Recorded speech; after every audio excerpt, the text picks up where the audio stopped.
People will always remember Karen Grassle as Caroline Less, the steady and loving mom on Little House on the Prairie. She wasn't just an actress to millions of people who watched. She was the very picture of comfort, support, and stability for the family. Her face showed the safety of home, the ease of simpler times, and the strength of a mother who never gave up. The truth about Karen's life, though, was not at all like the happy woman on TV. She carried frustrations behind the camera that she never talked about. She fought battles by herself, and her career never reached the heights of that one part.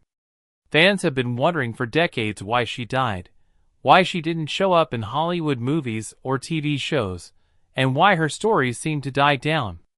Karen's life has come full circle now that she is 82 years old.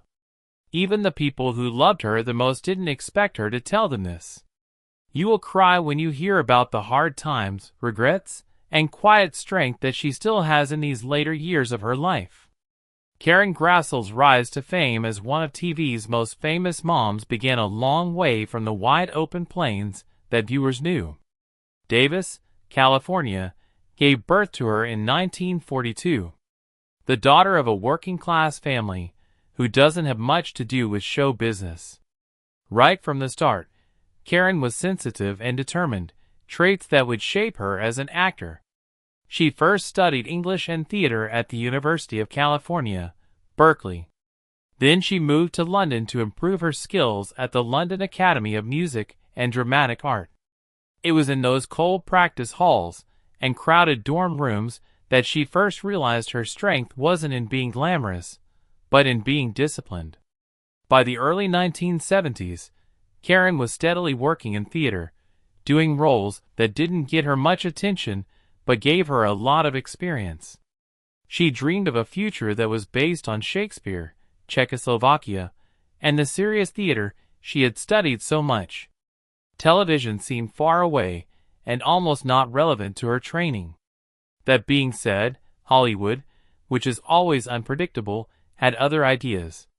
All of that changed in 1973 when someone tried out. Karen was asked to work on a new family series based on the popular books by Laura Ingalls Wilder.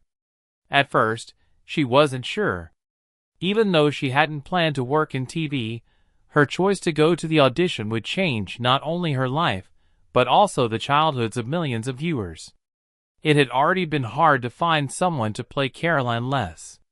The producers looked for someone who could be strong without being mean and caring without being over the top. There were a lot of actresses who tried, but none of them could give the role the balance she needed. Things changed when Karen walked in the room. In a Hollywood sense, she wasn't beautiful. She didn't give off star power. She gave me something more profound. Peaceful stability, honor, and an unwavering kindness.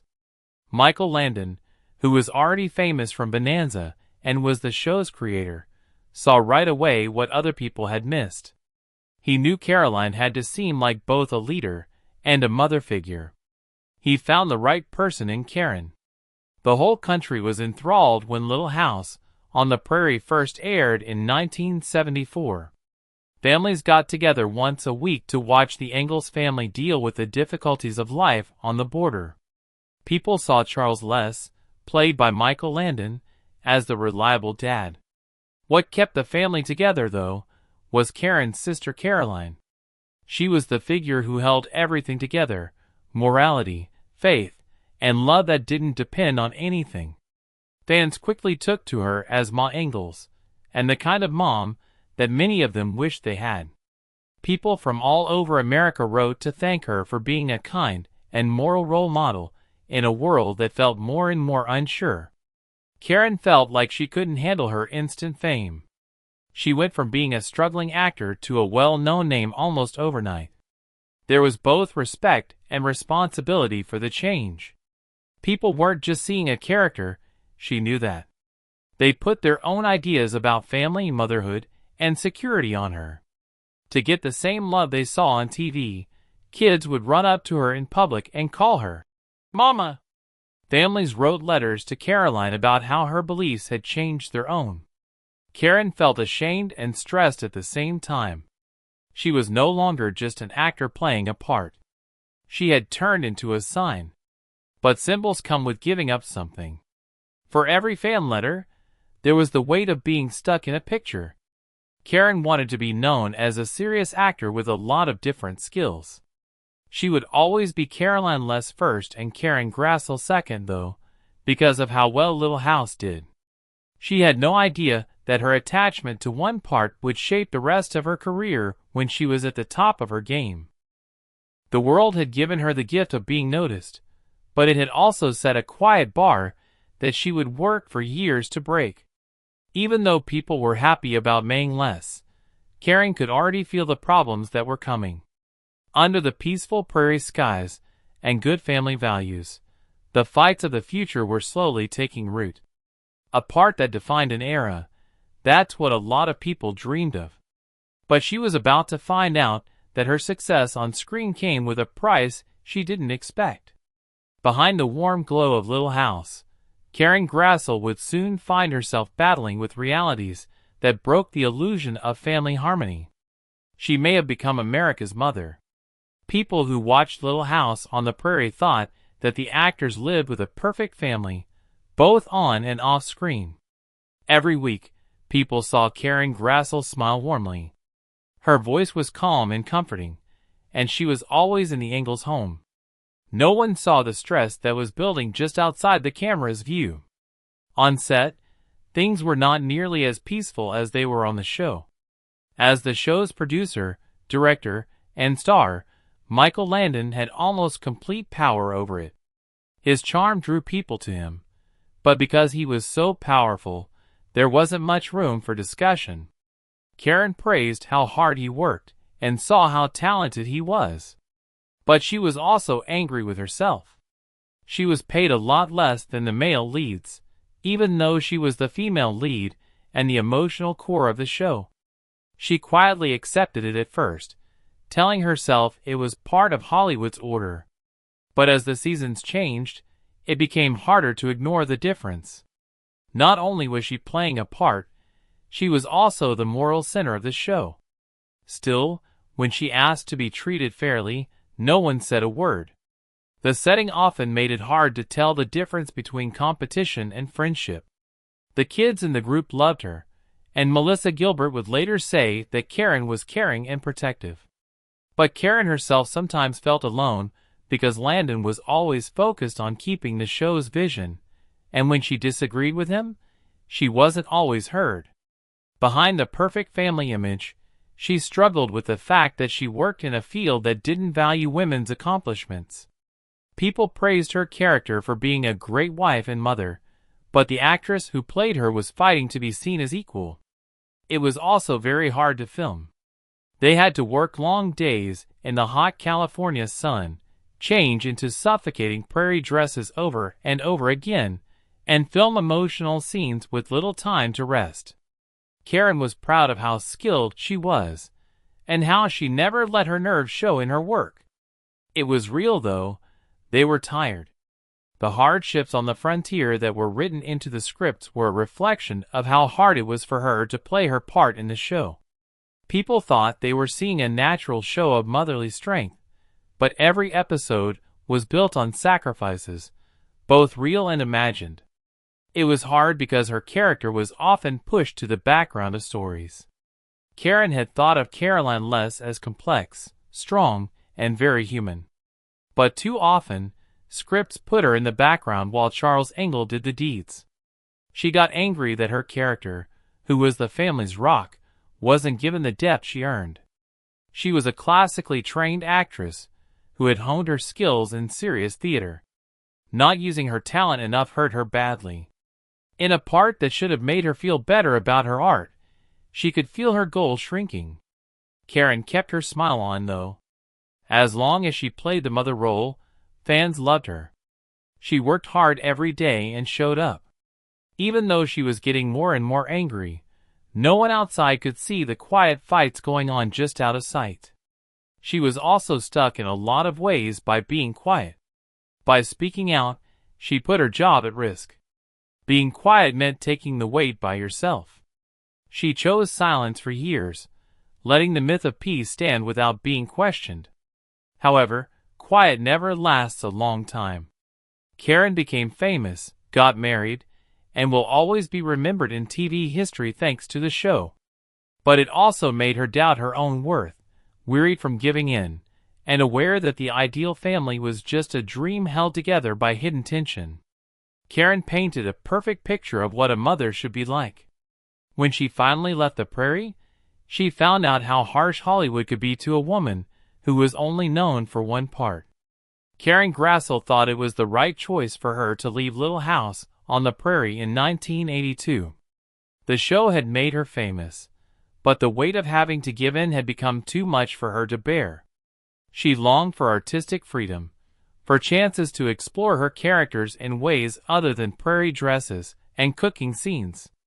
But as soon as she left, the grim truth about Hollywood became clear. Even though people loved her as Caroline Less, producers and casting directors saw something else in her. As long as she lives, she will always be Matu. They didn't see her as a flexible actress who could change roles. Nothing else, she was a sign of good family values. The picture that used to make her strong turned into a prison she couldn't get out of. The only roles she was offered were few and often small parts in TV movies, or guest spots that were more about memories than new ideas. As someone who had studied Shakespeare and hoped to do real theater work, it felt like slowly suffocating. There was a lot of doubt in the years right after Little House. Karen went back to the theater to find comfort on the stage where her career began. Regional theaters were happy to have her, and she jumped right into parts that would test her again. But theater didn't have the same level of financial security as TV. Paychecks were irregular, and praise was limited to small groups. It was strange to go from being seen everywhere to walking through towns without being seen. Karen had gone from having millions of watchers every week to only a few hundred people at her shows. The difference was crushing. Soon after, there was stress over money. She had a hard time keeping up the lifestyle she had built without the steady pay of a network show. More bills came in, and savings went down. She sometimes took jobs that were way below her level of skill just to make ends meet. When interviews did happen, they often came back to Little House, where she was asked a lot of questions about Michael Landon and life on set instead of her present goals. Each memory made her more angry. No matter how badly she wanted to move on, the world would not let her. The quiet, though, scared her more than the money. She used to be the talk of living rooms all over America. Her phone didn't ring very often anymore. The business that had jumped on her so quickly after her big break seemed to have quickly turned its back on her. She had to face the hard truth that Hollywood didn't give second chances to women in their 40s or 50s very often. Young people and new things were valuable. And Karen, even though she was talented, was seen as unnecessary. Still, she showed strength even during this time of decline. She kept teaching, mentoring, and performing whenever she had the chance. No matter how little praise she got, she worked hard at her job. But deep down, questions were growing. She wondered if she had made a mistake by leaving the Prairie and giving up the security of one big job to follow her dreams, which the industry would never let her achieve. Her personal life was just as unstable as her work. Relationships broke down because people were worried about money and emotionally worn out. Friends noticed that she tended to shut herself off to avoid more sadness. What used to be hope for a fresh start now felt like a way to stay alive, one step at a time. The woman who played a strong and stable character on screen was actually living a fragile life. The hope of Hollywood had passed, and in its place was the cold silence of doors that shut before they even opened. But while Karen was having trouble getting her career off the ground, the real fight had just begun. It had nothing to do with scripts or casting calls, and it was all about staying alive against her own inner demons. Karen Grassle was left with unstable finances, and the weight of fights she could no longer hide when the cheers stopped and the audition slowed down. People knew her as Maze, who was always there for them. In private, though, she was struggling with weaknesses that could bring her down. It was both a pleasure and a curse to drink. What started out as a way to dull the pain of loss turned into dependence over time. Karen herself would later say that drinking helped her deal with being alone and being turned down. The loss of control was terrible for someone whose personality was built on being strong and calm. Every time she relapsed, she felt worse about herself, and every time she tried to quit, she remembered how hard it would be to get back on track. Her domestic relationships also caused her a lot of pain. Her friendships and romantic ties got weaker, and she felt less like she belonged. In conversations a long time later, she admitted that her drinking hurt her relationships and made her less stable. However, denial often covered up the full damage at the time. People who saw her never knew that the woman who played America's moral guide was actually lost without her own.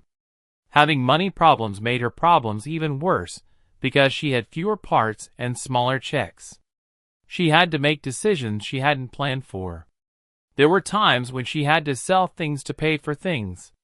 People all over the country used to love seeing times when even basic safety felt iffy for someone on TV. The quiet shame of barely getting by was both embarrassing and painful. The shine of Hollywood was gone, leaving only the need to stay alive. The lack of respect during these years made them especially lonely. Karen was still living, working, and fighting, but she didn't feel like anyone could see her. The kids who used to run up to her at events are now adults. Producers who used to say nice things about how reliable she was had moved on by now. She really felt like a ghost of her own success, as if her past were always watching over her present. Still, her strength grew stronger. When she hit rock bottom, she had to face the silences and habits that had run her life. It took her a while to put herself back together, but she got help and used rehab programs. The road was neither fast nor straight, but she found strength in being honest instead of performing for the first time since she left Little House. She no longer had to act like she couldn't be shaken. Recognizing her problems was the first thing that helped her get her life back. Karen started writing as she got better. Writing down her story gave her a voice that acting no longer gave her. She didn't need plots or directions to tell the truth in her own words. The process hurt because it made her remember years of anger and silence. On the other hand, it was freeing. She learned that talking about her real life, no matter how raw it was more powerful than playing a character in a story. These fights left scars, but they also made people stronger. Karen Grassle wasn't the strong mother figure that people knew her as. She had fallen, broken, and then put herself back together again. The next part of her trip would be shaped by that change. She would no longer hide behind a character, but would be herself fully. After all of her problems, she had an epiphany that shocked even her most devoted fans. It would finally give her the chance to regain the honor she had lost. By the beginning of the 2000s, Karen Grassle knew that her quiet had hurt her more than Hollywood's rejection. She had kept her frustrations to herself for decades, rarely changing the picture of harmony that the little house on the prairie gave to the public. She learned the worth of telling the truth as she got older, though. That choice to break the silence would change her later years and how people remembered her. When she started writing her autobiography, Bright Lights, Prairie Dust, things changed. Writing made her remember things she had pushed away. The disagreements over pay, the problems with creativity, and the years of not being seen after leaving the show. She didn't try to hide the hard parts. Instead, she told them straight out, even though it could have led to criticism. Fans who had long thought that Little House was a collection of perfect memories were shocked by her candor. She talked about the problems she had with Michael Landon, how she was treated badly because she was a woman working in a male-dominated field, and how hard it was for her to keep up a perfect public image while she was falling apart on the inside. A lot of people spoke out quickly. Some fans, who were very protective of Landon's reputation, said she was angry, and others asked why she had waited so long to talk. There were, however, many more people who finally saw her for what she was. Writing letters, women said that her words helped them understand their own problems. It's hard to be taken seriously, it's lonely to be ignored, and it takes a lot of guts to face addiction and start over. Karen didn't feel like a sign for the first time. She felt like a person whose truth mattered. After writing the book, she went back to the stage with more energy. Regional theaters received her not as the nostalgic Little House face, but as an actress who had been acting for a long time.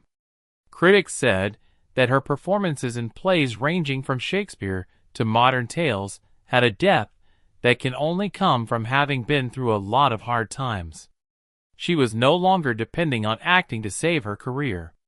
Without the stress of being a star, it was just the job she loved. Being honest with her helped them get back in touch. Friends from Little House on the Prairie spoke highly of her bravery, and younger people learned about her through interviews where she didn't have to hide behind polite deflects. She used to be afraid that coming out would make her fans lose their love for her. In fact, it made it deeper. People who had grown up with her saw not only Mal Ingalls, but also the woman who had stuck with her through thick and thin. Karen also worked harder to get things done. She spoke out about getting better. Fairness in the entertainment business is important, and so is getting older with honor.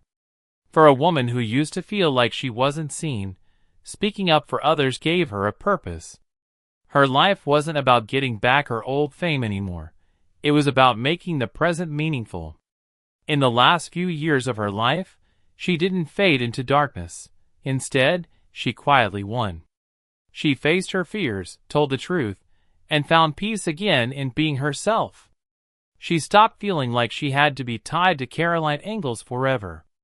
Instead, she felt grateful for what the part had given her, and okay with the hard times that came after. Her story has gone to a place that not many people could have dreamed at age 82. Fans get upset when they see what her life is like now, because it's a mix of hardship and grace. Karen Grassle is 82 years old, and no longer lives in the bright lights of Hollywood. She doesn't go after casting calls or look for approval from a business that used to ignore her. She has instead chosen a quieter life based on time for herself, healing, and the connections that really count.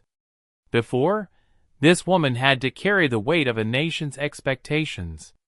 Now, she has finally found her own place to breathe.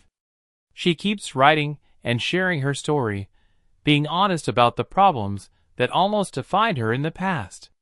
When her fans meet her at events or book sales, they say she is friendly, and very honest. There is no longer any fantasy of being famous. There is only reality. And being honest has earned her the respect she wanted when she was younger. She is no longer just remembered as my Ingalls. She is now known as a survivor who was brave enough to tell the truth. Her health has made her move more slowly. But it hasn't stopped her. She loves spending time with her family and friends, and the letters and words she still gets from people who watched Little House on the Prairie as kids touch her deeply. People tell her that Caroline Les helped them figure out what was right and wrong as kids. Others praise her for having the guts to say that even well-liked people have to fight problems.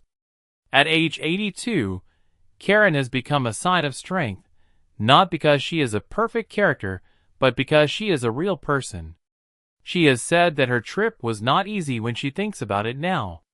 Still, she doesn't see it as a failure anymore. The hurt feelings, the quiet, the drug fights, and the years of being